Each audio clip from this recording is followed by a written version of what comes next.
Let's talk about Purdue, a team that at 8-5 last year in the regular season, 8-4 in the regular season, they won the Big Ten West. No one thought they were going to do that. No one except, of course, this show knew that Charlie Jones was going to be a monster. Aiden O'Connell was really good at quarterback. I think the Raiders got a pretty decent one in the NFL, but I think a lot of that benefited from Jeff Brown, who's not there anymore. Now we got Ryan Walters in the building. So how do we feel about Purdue this year? Actually, I think I know how you feel about Purdue, but I'm not super high on Ryan Walters and Purdue. To be honest, I think that line is pretty low, 5.5. I wouldn't touch it. I kind of lean over just because I'm starting to buy into Ryan Walters more. I think Graham Harrell at offensive coordinator is really, really interesting. He's got his own kind of style to the air raid scheme. I believe he was at Texas Tech back when Mike Leach coached him. If you want to say he was there for that crazy Michael Crabtree catch. He was the quarterback there, right? He threw it for him. Yeah, he threw it to him. Yeah, but so he uses that multiple tight ends and has like a run-based air raid scheme, which is really interesting. And he brings in a guy from Texas, Hudson Card, that's always looked good in spring practice and fall practice. Always looked good, and then was just bad for 2 straight years at Texas. Is he better than O'Connell? Maybe. He's more of a wild card. He's a better athlete for sure, but O'Connell was so experienced, knew that offense so well, had talent around him, and Charlie Jones and Rondell Moore back in the day, and David Moore, I think, was there too. So we'll see. I like Devin McAbee at running back. Wide receivers, got some good guys. Offensive line, probably a weak point there on the offense. But we'll see. What's your thought there? Over under 5.5. I definitely lean under. A big reason being the offensive line. They lose Eric Miller at tackle. He transferred over there with Jeff Brom to Louisville. They lose both their guards, and I don't know how much they actually have there to replace him. They got a couple transfers in there, but it'll definitely be different, right? And Graham Harrell, the thing about him is, I want him to be really good. I want him to be really good at his job. I do. I love watching his highlights. He's into college. He's awesome. But he was at West Virginia last year. They did not look very good. They did not look very good. He's worked with JT Daniels there, but he also worked with JT Daniels at USC. He also worked with Keaton Slovis at USC. And they just didn't turn out to be really good quarterbacks like I think people thought they were going to turn out to be. So I don't know that Graham Harrell, I think he still has a lot to prove, is what I'm trying to get at.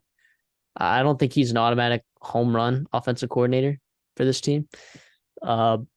Defensive play calling, I'm obviously not worried about because, Ryan Walters was a guy at Illinois last year. But I don't know. The D-line is not looking really awesome, but they lost like 3 guys there that were pretty productive for them. Sullivan, Dean, and Johnson. Gosh, all to high Power 5 schools. Yep. So look, and here's the thing too, is it's such a bummer that he doesn't get Corey Trice this year because he would have been perfect to play in this press man scheme that, Ryan Walters might be trying to push. No, who knows? He might adapt with the DBs that he's got, but I don't know that he has all the pieces to run exactly what he wanted, what he was able to run at Illinois, right? We'll see. The defense is just, it wasn't great last year. It was okay, right? In these past couple of years, they've been fine. They've had some upside. They've had some really high talent players on their defense, but as an aggregate, they're pretty okay. I just don't know how much I really, really like this team. Offensively, I think Hudson Card is not terrible. I think he has some upside, but man, we've seen him play a lot of football, and it feels like he's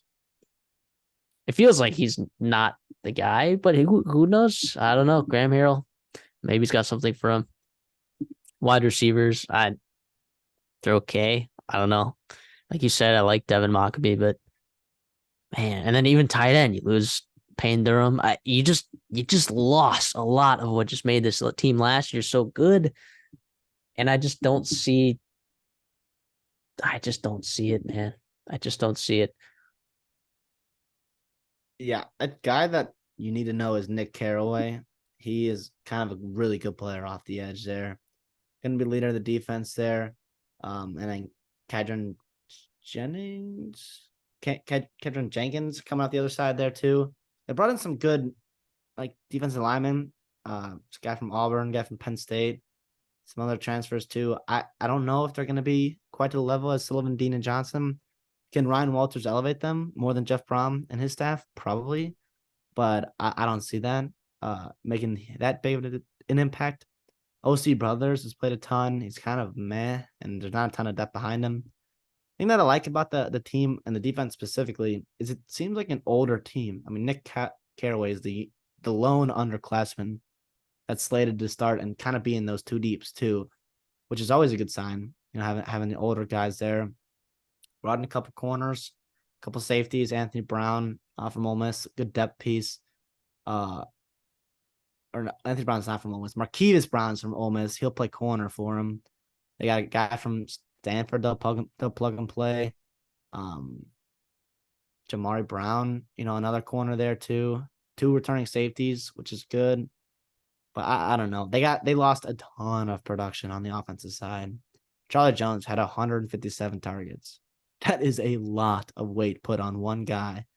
Payne Durham's also gone, all Big Ten tight end guy. He was legit too. Aiden O'Connell, obviously. We'll see. I like the kids, their wide receiver room, more than I think I thought I was gonna do. KJ Sheffield is a good player. He needs to be more consistent, but he's PJ Sheffield got the talent. Yep. Jamal Adrien from FAU is a good player. He looked really good. They like him a lot. Transferred over there. Deion Burks is a pretty explosive player as well. And then Gary Miller's gonna slot in at tight end. We'll see how all the offense looks with the new offense coordinator, no Jeff Brom, new quarterback. We'll see though. Yeah, I do want to bring up one more point about their schedule though, right? They draw both Michigan and Ohio State, right? Now I think that's what puts Minnesota's line, right? That pushes that from 7.5 to 6.5, right? That's what that does. For Purdue, it probably takes it from 6.5 to 5.5, right? But it also just feels like they're out of conference is not easy, right? I think to most people, right, you're like, oh, they're cupcakes, right?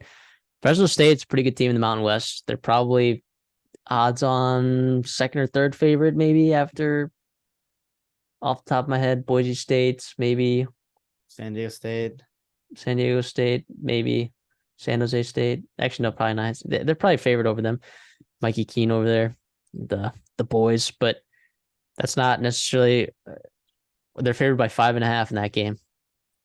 That's not a coin flip, but that's a toss up game. Virginia Tech, you got to go to Virginia Tech. And we expect that team to be a little bit better this year than they were last year. Syracuse, I think, is actually an easier game than Virginia Tech at home. Yep. But those are not three easy games. And then let me ask you this. In the Big Ten West, besides Northwestern, right, doesn't it feel like pretty much every team got better? Right? Isn't that what that doesn't it kind of feel like that? And the only team that really took a step back was Purdue. Yeah, I think that's kind of valid. I think Iowa, Wisconsin, Minnesota, obviously going to be tough games. Even they got to go to Nebraska by week 9, and Nebraska's getting better, by then. We'll see.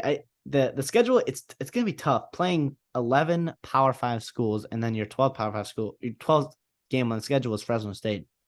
That's going to do a lot of wear and tear on Purdue, and a lot of. It's a big ask for Ryan Walters and the first-year coaching staff there. Yep, definitely. So I'm on the under or leaning under, sorry, and then you're leaning over, right? Yeah. Okay.